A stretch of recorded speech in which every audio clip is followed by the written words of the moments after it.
ஆண்டவராகிய இயேசு கிறிஸ்துவின் நாமத்தில் என் அன்பின் வாழ்த்துக்கள். இந்த காலை தியானத்திற்காக நாம் தெரிந்து கொடுக்கிற வேத வசனம் யோவான் எழுதின சுவிசேஷம் 16ஆம் அதிகாரம் 20ஆம் வசனம்.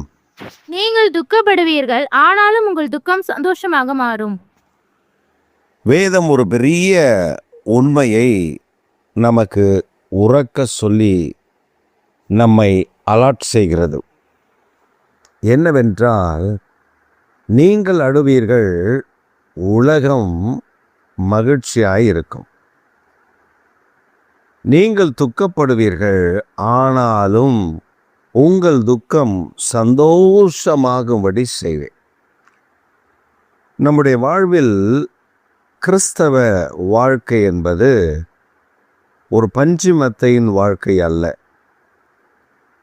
எதை விட வேண்டுமோ அதை விட வேண்டும், எதை பிடித்து கொள்ள வேண்டுமோ அதை பிடித்து கொள்ள வேண்டும், எது அருவருப்போ அதை விட்டு விலக வேண்டும், எது தீமையோ அதை விட்டு விலக வேண்டும்.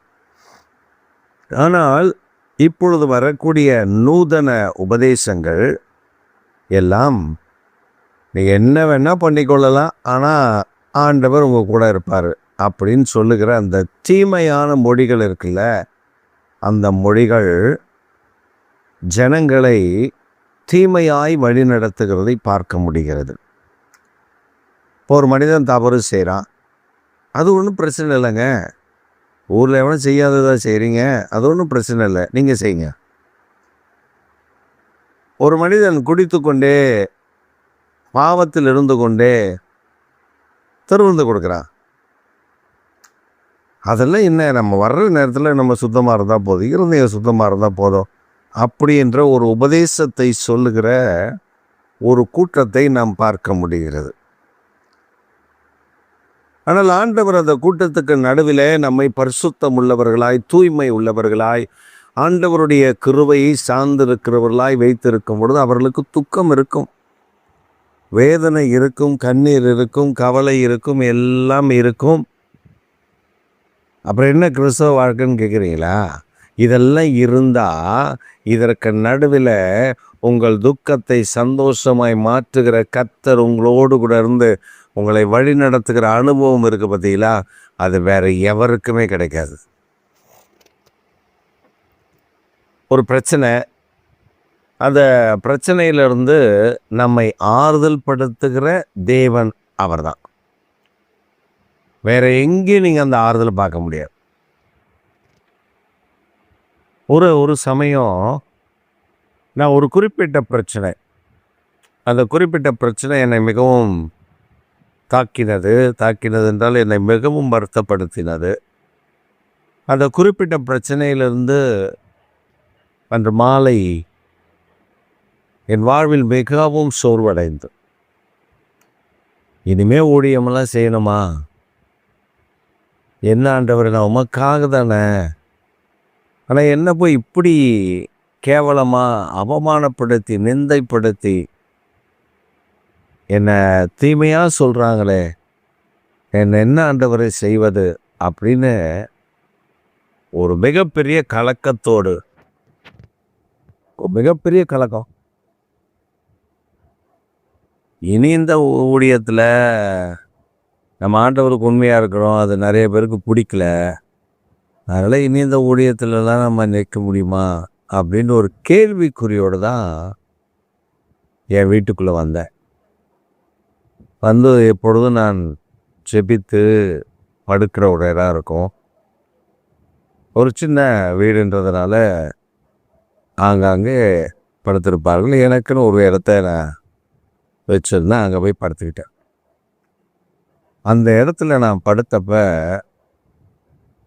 அழுக தாங்கலை, கண்ணீர் வடிந்து கொண்டே இருக்கிறது, துக்கம் இருதயத்தை நிறைந்திருக்கிறது. யாரோ ஒருவர் என் அருகில் இருக்கிறதை உணர்கிறேன், ஆனால் என்னால் பார்க்க முடியவில்லை. அப்படி என்னை தடவி கொடுத்து என்னை ஆறுதல் படுத்துகிறதை கண்டேன். எப்போ தூங்கினேன், எப்போ அழுக நிறுத்தினேன் அதெல்லாம் தெரியாது, தூங்கிட்டேன்.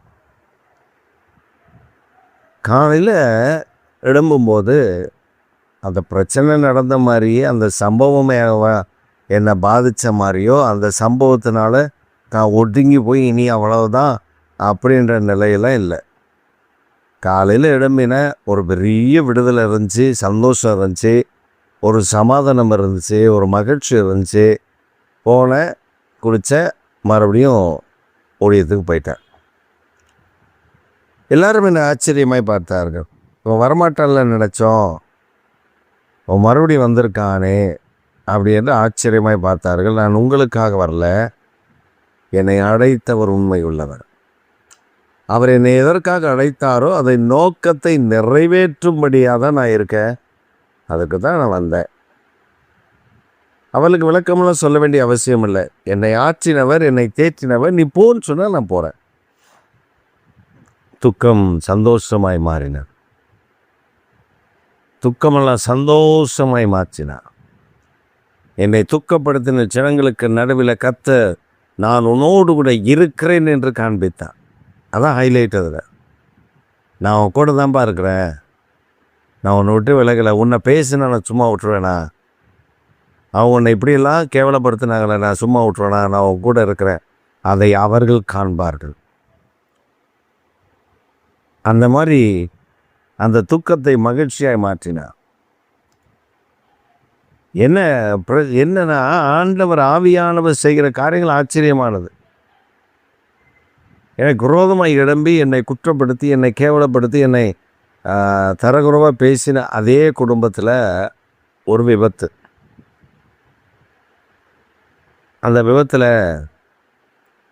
ஒரு பிள்ளை ரொம்ப சீரியஸாக பாதிக்கப்பட்டு டாக்டரால் கைவிடப்பட்டு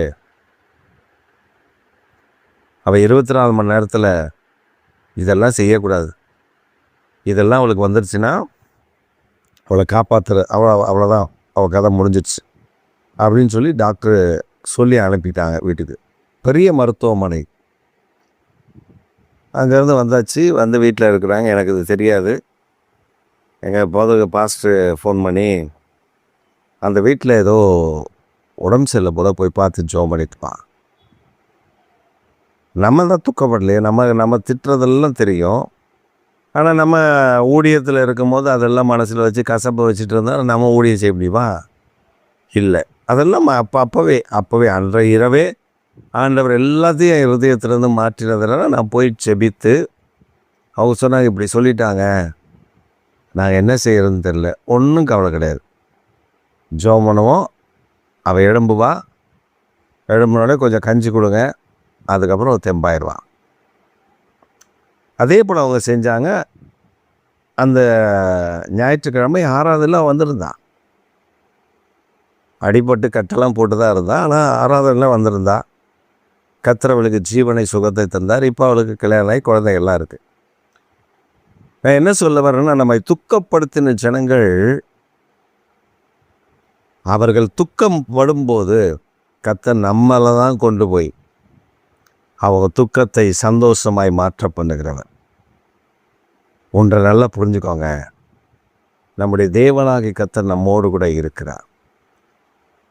நீங்கள் மற்றவர்கள் சொல்லுகிறது இல்லை, வேதம் நமக்கு என்ன சொல்லுகிறது? What the Bible says about the holiness, what the Bible says, what the Bible teach about the Jesus Christ's teachings, what the Bible says about the Holy Spirit, how He lead us in His path. We should analyze. We should read more verses daily. Then only we will stand firm in the ways of our God. தேவனுடைய பாதையில் நாம் நிற்க வேண்டும் என்றால் வேதத்தை நன்றாக வாசித்தால் உறுதியாக நாம் நிற்க முடியும். இல்லை என்றால் நம் வேதத்தில் நிற்க முடியாது. உறுதியான அந்த காரியங்கள் நமக்குள்ளே இல்லை என்றால் நம் வேத வசனத்தின்படி நாம் வாழ முடியாது. உலகத்தில் பலர், ஒரு போதகர் எனக்கு தெரியும், அந்த போதகர் டீச் பண்ணுறார், குடிப்பது தவறில்லை. வேத வசனத்தினுடைய அறிவில்லாமல், வேத வசனத்தினுடைய தெளிவில்லாமல், வேத வசனத்தினுடைய காரியங்கள் அவர்கள் புரியாமல் போதிக்கிறதை பார்த்திருக்கிறேன். அதனால் கர்த்தருடைய வசனம் நமக்கு சொல்லுகிறபடி உனக்கு துக்கமெல்லாம் வராதுமா, உனக்கு பிரச்சனையே வராது, உனக்கு போராட்டமே வராது அப்படின்னா அது பொய். கிறிஸ்தவ வாழ்க்கை பாடுகள் நிறைந்த குறுகின பாதையில் போகக்கூடிய பாடுகள் உள்ள வாழ்க்கை.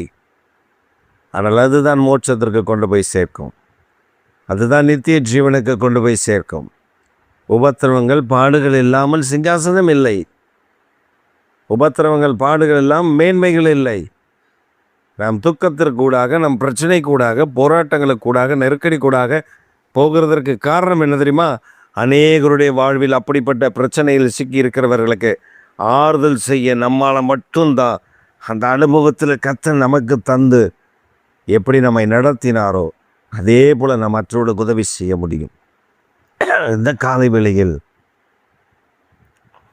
அந்த தேவனை பிடித்து கொள்ளுங்கள், வேதத்தை வாசியுங்கள். துக்கம் வருகிறதா, துயரம் வருகிறதா, வேதனை வருகிறதா, கவலைப்படாதீர்கள், ஆண்டவரை துதியுங்கள். God will change everything, every situation in your life. You think that it is the situation that happening in my life is the end. There is no way to come out of my problem or of my situations. என் பிரச்சனையிலிருந்து நான் வெளிவருவதற்கு வழியே இல்லை, என்னுடைய பிரச்சனை, என்னுடைய போராட்டங்கள் மாறாது என்று நீங்கள் நினைத்து கொண்டிருக்க வேண்டாம். மாற்றுகிறவர் உங்களோடு கூட இருக்கிறார். அதனால் இந்த காலை வேளையில் உங்கள் துக்கத்தை மாத்திரமல்ல, உங்கள் மூலமாய் அநேகருடைய துக்கத்தை மாற்றப் போகிறார். அதற்காக உங்களுக்கு விரோதமாய் வருகிற வார்த்தைகளோ, பாடுகளோ, பிரச்சனைகளோ, போராட்டங்களோ அவைகளை கவனியாதிருங்கள். பிசாசு சொல்லுகிறதை காது கொடுத்து கேட்காதிருங்கள். கர்த்தருடைய வசனம் சொல்லுகிறது, உன் ஆத்துமாவை உயிர்ப்பிக்கிறவர், உன்னை ஆசீர்வதிக்கிறவர், உன் மூலமாய் உன் முழு குடும்பத்தையும் ஆசீர்வதிக்கிறவர். இந்த வாக்கு தத்தங்களை எல்லாம் பிடித்து கொள்ளுங்கள். துக்கம் வருகிறது, துயரம் வருகிறது என்று அந்த வாக்கு தத்தத்தை விட்டு விடாதிருங்கள். ஆண்டவரை நன்றாக பிடித்து கொள்ளுங்கள். பரிசுத்த ஆவியானவருக்குள்ளே இணைந்து ஜெபிக்க பழகுங்கள். கர்த்தர் உங்கள் துக்கத்தை சந்தோஷமாய் மாற்றுகிறது மட்டுமல்ல, நீங்கள் அநேகருடைய துக்கத்தை சந்தோஷமாய் மாற்றுகிற கர்த்தருடைய பிரகாசமான அந்த ஒளியை பெற்றிருக்கிற பிள்ளைகளாய் உங்களை இந்த காலை வேளையில் மாற்றுகிறார். பெற்று அனுபவியுங்கள். கிருபை சூழ்ந்து கொள்வதாக இயேசுவின் நாமத்தில் பிதாவே. ஆமென், ஆமென்.